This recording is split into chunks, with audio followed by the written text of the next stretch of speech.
अस्सलाम वालेकुम रहमतुल्लाहि वबरकातुहू। अज़ीज़ तलबा व तालिबात, पिछले लेक्चर में हमने जमात नहूम के तारीख़ी निसाब से हिस्सा सियासियात का छठा सबक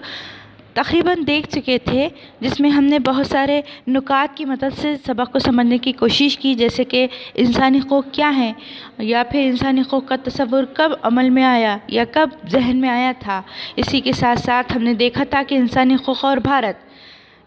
हुकूक़ और भारत के साथ फिर हमने आगे देखा माहौलियात। इसी के साथ हमने स्टॉकहोम से पेरिस इजलास तक इससे मुताल्लिक़ कई नुकात पर हमने नज़र डाली थी, कई नुकात को समझने की कोशिश की। तो आइए आज इंशाल्लाह हम इंतहा पसंदी के बारे में मालूमात हासिल करेंगे। अगला नुक्ता है हमारा, अगला पॉइंट है इंतहा पसंदी।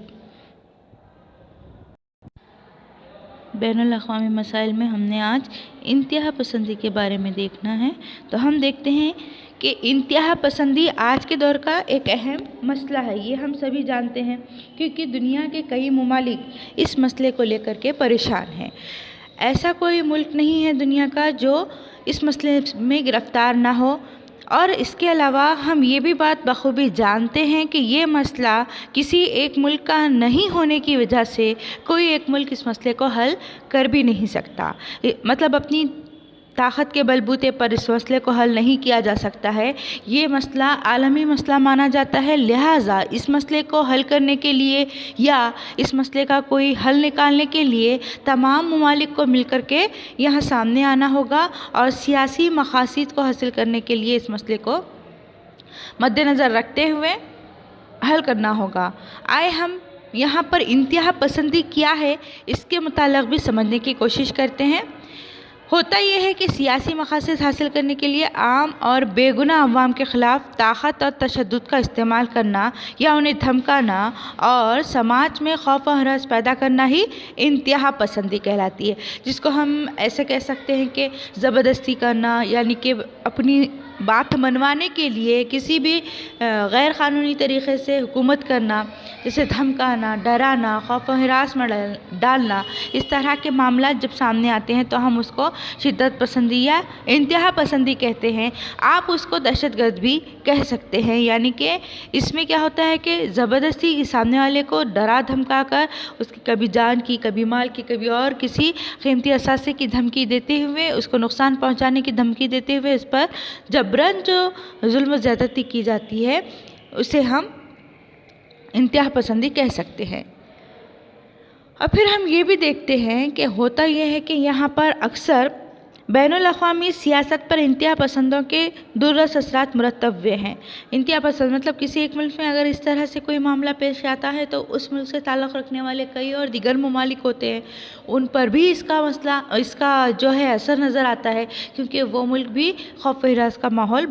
पैदा होते हुए महसूस करता है। गुज़िश्ता 2 दहाइयों में मुख्तलिफ़ ममालिक में ये सरगर्मियाँ शिद्दत इख्तियार करती नज़र आती हैं।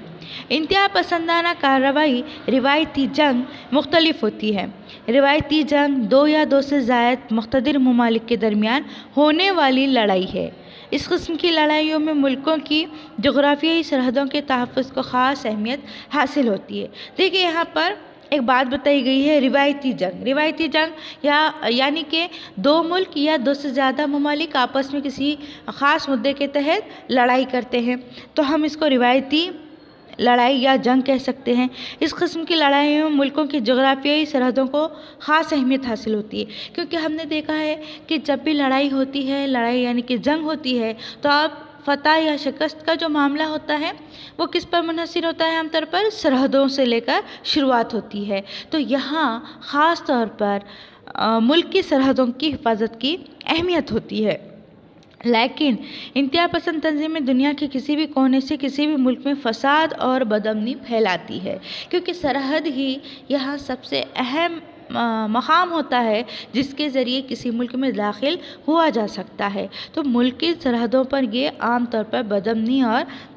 सलामती को तोड़ने वाली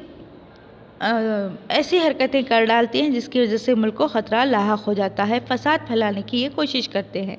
انتہا پسند تنظیموں کا اصل مقصد مختلف ممالک کی سرحدوں کو نقصان پہنچانا نہیں ہوتا ہے، بلکہ حکومت کو خوف و ہراس میں ڈالنا ہوتا ہے کہ تمہاری جو سرحد ہے، جس پر تم نے اپنی فوجیں تعینات کی ہے، جس کو تم بہت زیادہ محفوظ سمجھتے ہو یا محفوظ بنانے کے لیے ہر ممکن کوشش کرتے ہو، تو دیکھو ہم تمہاری سرحدوں کو کیسے ریزہ ریزہ کر سکتے ہیں، کیسے فساد ڈلوا سکتے ہیں، ہمارے اشاروں پر تمہاری سرحدیں یہاں پر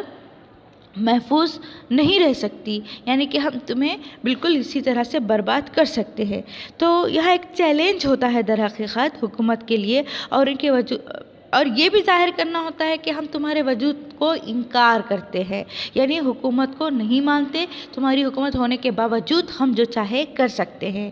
بڑھتی انتہا پسندی سے نہ صرف بیرون ملک بلکہ اندرون ملک میں خطرات کا اندیشہ ہوتا ہے۔ بیرون ملک تو ٹھیک ہے، لیکن اندرون ملک میں بھی اس طرح کی انتہا پسندی کے بہت زیادہ برے نتائج سامنے آتے ہیں، یہاں خطرات ہوتے ہیں۔ انتہا پسندی پر قابو پانے کے لیے مختلف ممالک کے حفاظتی دستوں کے باہمی تعاون سے اہم جو کام ہوتا ہے، باہمی تعاون سے کام کرنا ضروری ہوتا ہے۔ مطلب یہ ہے کہ ہم یہاں پر اس طرح کی انتہا پسندی پر اکیلے جو ہے حکومت نہیں کر سکتے، حکومت کرنے سے میری مراد ہے اس کے خاتمے کے لیے کوئی یہاں مؤثر طریقہ کار اپنانا مشکل ہوتا ہے، لہٰذا اس کا بہترین حل یہ ہے کہ کئی ممالک آپس سے مل کر اس مسئلے کو حل کرنے کی کوشش کریں۔ کسی بھی ملک کے افراد اب ہم اگلا پوائنٹ دیکھتے ہیں، پناہ گزینوں کا مسئلہ دیکھیں گے ہم۔ پناہ گزین کہتے کسے ہیں؟ جن افراد کو اپنی مرضی کے خلاف یا زبردستی وطن چھوڑنا پڑتا ہے اور پناہ لینے کے لیے کسی دوسرے ملک میں جانا پڑتا ہے، ایسے لوگوں کو پناہ گزین کہتے ہیں۔ ایسے لوگوں کو پناہ گزین کہتے ہیں، یعنی جو عارضی طور پر کسی دوسرے ملک میں جا کر، فرض کیجئے ہمارے ملک کے بندے اگر کسی وجہ سے، کسی مجبوری سے اس ملک سے بے دخل کر دیے جاتے ہیں یا اس ملک سے دربدر کر دیے جاتے ہیں، ملک بدر کر دیے جاتے ہیں، انہیں اس ملک میں رہنے کی اب اجازت نہیں ہوتی، تو ایسے وقت میں وہ کسی بھی ملک کی طرف وہ نکل پڑتے ہیں، اب وہ چاہے جیسے بھی ہو، لیکن وہ عارضی طور پر کوئی نہ کوئی ٹھکانہ حاصل کر ہی لیتے ہیں، تو ایسے لوگوں کو ہم پناہ گزین کہتے ہیں۔ پناہ لینا یعنی کہ رکنا، کہیں پر کسی کے سائے میں آ جانا، کسی کے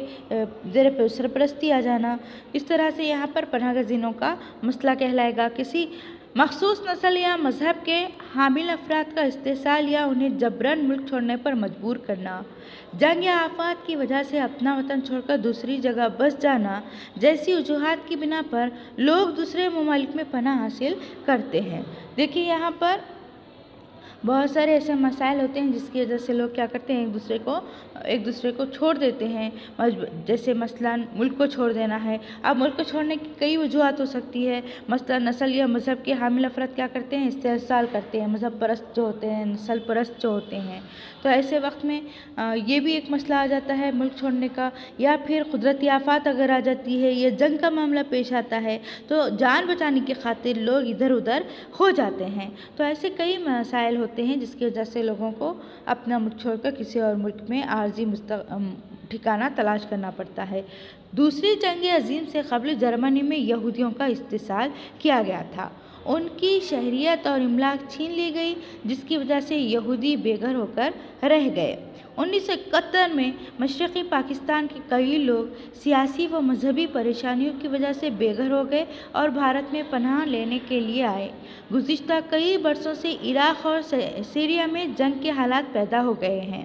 جس کی وجہ سے وہاں کے افراد پناہ گزینوں کی حیثیت سے ملک سے باہر زندگی گزار رہے ہیں۔ ان پناہ گزینوں کی کئی مثالیں ہمارے سامنے آتی ہیں۔ کسی بھی ملک کے افراد پر جب پناہ حاصل کرنے یا اپنا وطن چھوڑنے کی نوبت آتی ہے تو انہیں کئی مسائل کا سامنا کرنا پڑتا ہے، اور یہ ایک سچی بات ہے۔ ہوتا یہ ہے کہ اگر فرض کیجیے ہم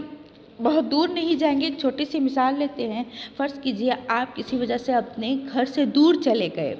किसी वजह से किसी काम के तहत या कोई भी मजबूरी में आप अपने घर से दूर गए हैं, तो आप कोई ऐसे अपने ही मुल्क में कोई ऐसे इलाके में चले गए जिसको आप जानते ना हो, जिससे आप वाकिफ़ ना हो। मसलन ऐसे इलाके में आप चले गए जहाँ की ज़बान से आप वाकिफ़ नहीं, जहाँ के मज़हब से वाकिफ़ नहीं, रसूमात से वाकिफ़ नहीं, रीत रिवाज से वाकिफ़ नहीं है, वहाँ का पहनावा, वहाँ की ग़िज़ा, वहाँ का रहन सहन, इन सब से आप नावाकिफ़ है, नाआशना है। तो ऐसे वक्त में आपको अपना वक्त निकालना, आपकी ज़िंदगी गुजारना बहुत मुश्किल मालूम होता है। तो अब ये तो अपने ही मुल्क में एक इलाके से दूसरे इलाके में पहुंचने के बाद यह हालत है, तो अंदाज़ा हम लगा सकते हैं एक मुल्क से निकलकर दूसरे मुल्क में अगर पनाह हासिल की जाती है तो ऐसे वक्त में क्या मसला आ सकता है। दूसरी बात, अगर आप अपने मुल्क से निकल किसी और मुल्क जा रहे हैं तो दुश्मन आपका ताक़ुब कर सकता है, पीछा कर सकता है, कई मसाइल आ सकते हैं। मसलन कुदरती आफात है, परेशानियाँ हैं, धूप है, ज़लज़लाती धूप है, मुसलसल मूसलाधार बारिश का मसला आ सकता है, तूफ़ान का मसला आ सकता है, अनाज की क़िल्लत का मसला आ सकता है, खैरसाली का मसला आ सकता है, इसी के साथ साथ वबाई बीमारियों का मसला आ सकता है। बहुत सारे ऐसे मसाइल हैं जब आप एक मुल्क से दूसरे मुल्क छुपते छुपाते पनाह हासिल करने के गर्ज़ से निकलते हैं तो उस वक्त जान बचाना नामुमकिन महसूस होता है। बहुत सारे मसाइल होते हैं और कभी कभी तो ऐसा होता है कि लोग इन मसाइल को हल नहीं कर पाते या इन मसाइल का सामना नहीं कर पाते या इन मसाइल से लड़ नहीं पाते, तो ऐसे वक्त में वो अपनी जान धो बैठते हैं, अपनी जान से हाथ धो बैठते हैं। इसी तरह से कुछ ऐसे भी लोग होते हैं जो बाहिम्मत होते हैं, तो ऐसे लोग किसी महफूज मकाम चले तो जाते हैं लेकिन फिर भी उनकी ज़िंदगी में कई मसाइल बाकी रहते हैं, उन्हें नई नई मुश्किलात का सामना करना पड़ता है। मसलन बेरोज़गारी का सामना, क्योंकि अब जो रोज़गार उनको अपने मुल्क में था, अब नए मुल्क में जाने के बाद ज़रूरी नहीं वही रोज़गार उनको नसीब हो, मैसर हो, तो ऐसे वक्त में कई मसाइल उनके सामने आ सकते हैं। सबसे पहले तो रिहाइश का मसला कि रहें तो कहाँ रहे, ठिकाना क्या है। इसके बाद लाइट है, बिजली है, रास्ते हैं, हर चीज़ से वो नावाकिफ़ है, तो कई दिन तक, कई साल तक भी हो सकता है उनके साथ ऐसे मसाइल आए। बेरोज़गारी का मसला है, जगह का मसला है, रिहाइश का मसला है। उसके साथ साथ दिगर मसाइल में हम देखते हैं उनको ज़बान का मसला आ सकता है, एक मुल्क की ज़बान अलग, दूसरे मुल्क की ज़बान अलग है, लोगों का कम्युनिकेशन का मसला आ सकता है, राब्ते का मसला आ सकता है, वहाँ के रीत रिवाज का, पहनने ओढ़ने का, तहज़ीब का, इसी तरह से रहन सहन का, बहुत से मसाइल आ सकते हैं। तो बहुत मुश्किल से इंसान अपने आप को उनमें ज़म करता है, यानी शामिल करता है। जिस मुल्क में पनाह ली गई हो वहाँ के लोग उन्हें कबूल करें ये भी तो ज़रूरी नहीं, ये भी एक हकीकत है। इंसान अपने आप को एडजस्ट तो करने लगता है, अपने आप को उसमें ज़म करता है, शामिल करता है, लेकिन जिस मुल्क में वो शामिल होने की कोशिश कर रहा है वहाँ के लोग भी तो उससे शामिल करें, उसे अपना समझे, ऐसा ज़रूरी भी तो नहीं होता। इसके बरखिलाफ़ पनाह गज़ीनों की तादाद बढ़ने से मुल्क पर बोझ बढ़ता है, ये भी एक हकीकत है कि जब अपने मुल्क के अलावा दिगर ममालिक के लोग अपने मुल्क में आकर बसते लगे, रहने लगे, तो बहुत सारे मसाइल, जैसे रोज़गार का ही मसला है, यानी कि अपने मुल्क के अवाम को, लोगों को रोज़गार देने के बजाय इन लोगों को रोज़गार देने का मसला पैदा हो जाता है। इसके साथ रिहाइश की क़िल्लत होने लगती है, मकानात की क़िल्लत होने लगती है, जगह की तंगी होने लगती है, पानी के वसाइल महदूद होने लगते हैं, आब रसानी का मसला आ सकता है, लाइट का, बिजली का मसला आ सकता है। इसके अलावा और भी कई मसाइल आते हैं जिसकी वजह से माशी तौर पर मुल्क पर बोझ बढ़ने लगता है। ऐसे कई मसाइल खड़े होते हैं, इस वजह से कई ममालिक बेघरों को सहारा देने और इन्हें नए सिरे से आबाद करने के लिए तैयार नहीं रहते। उसकी वजह हम समझ सकते हैं क्योंकि उनके पास बहुत ज़्यादा बोझ बढ़ता है माशी तौर पर, और ये माशी बोझ अपने मुल्क की तरक्की के लिए रुकावट बन सकता है। इसी तरह हम आगे देखते हैं कि पनाह गज़ीनों के मुतालिक बैनुल अक़वामी सतह पर 1951 में कुछ शक़ें बनाई गई थी, यानी ब्रांचेस जिसको हम कहते हैं, जिनके मुताबिक पनाह गज़ीनों को उनकी मर्ज़ी के ख़िलाफ़ उनके आबाई वतन वापस नहीं भेजा जा सकता था। ऐसी ब्रांच बनाई गई है, ऐसी मतलब तरमीम हम कह सकते, तरमीम की गई थी, ऐसे दफ़ात बनाए गए थे। उसमें ये बताया गया था कि जो आर्ज़ी तौर पर हमारे पास आकर मुस्तकिल रहने लगे हैं, आए तो आर्ज़ी तौर पर थे पनाह हासिल करने के लिए, लेकिन अब यहाँ मुस्तकिल रह गए हैं, तो ऐसे लोगों को उनकी मर्ज़ी के बग़ैर निकाला नहीं जाएगा, यानी उनके वतन नहीं भेजा जाएगा। इसी तरह उनके मसाइल हल करने के लिए अक़वाम मुत्तहिदा के चीफ़ कमिश्नर के दफ़ातर भी क़ायम کیے گئے ہیں تاکہ ایسے لوگ جو بنا بلائے آ جاتے ہیں جس کی وجہ سے ملکی معیشت پر بہت زیادہ برا اثر پڑتا ہے، تو ایسے مسئلے کو حل کرنے کے لیے چیف کمشنر کے دفاتر قائم کیے گئے ہیں۔ اگر تمام ممالک انسانی حقوق کا تحفظ کریں تو ناانصافی، استحصال اور تشدد کا خاتمہ ہوگا اور پری نوع انسان آزادی سے ترقی کی راہ پر گامزن ہوں گے۔ مکمل طور پر ماحولیات کا تحفظ اور انتہا پسندی کا خاتمہ کیا جائے تو انسانی حقوق مؤثر طور پر حاصل کیے جا سکتے ہیں۔ اگر تمام ممالک انسانی حقوق کا تحفظ کریں، اگر ہم سب ممالک مل کر، تمام عالمی ممالک مل کر کیا کریں، اگر انسانی حقوق کا تحفظ کریں تو وہ دن دور نہیں جس سے ہمارے ملک میں ناانصافی، تشدد، استحصال، اس کے ساتھ بے روزگاری کا مسئلہ، پری نوع آزادی سے ترقی کے مسائل، ایسے کئی مسائل حل ہو سکتے ہیں۔ دنیا کے کسی بھی عوامی طبقے کو کسی دوسرے ملک میں پناہ لینے کی نوبت ہی نہیں آئے گی۔ اگر ہم صحیح طور پر ہمارے اپنے ملک پر قابو کرتے ہیں، حالات کو کنٹرول میں رکھتے ہیں، تو پھر عوام کیوں ہمارے ملک سے نکل کر دیگر ممالک میں پناہ حاصل کرے گی؟ اگر ہم تمام ممالک کی یہی سوچ بنے گی تو یقیناً ہر ملک ترقی کر سکتا ہے،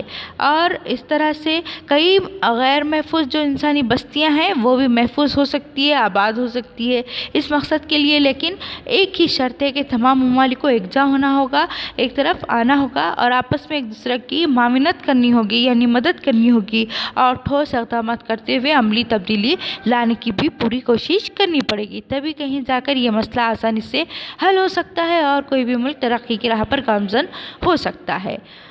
تو الحمدللہ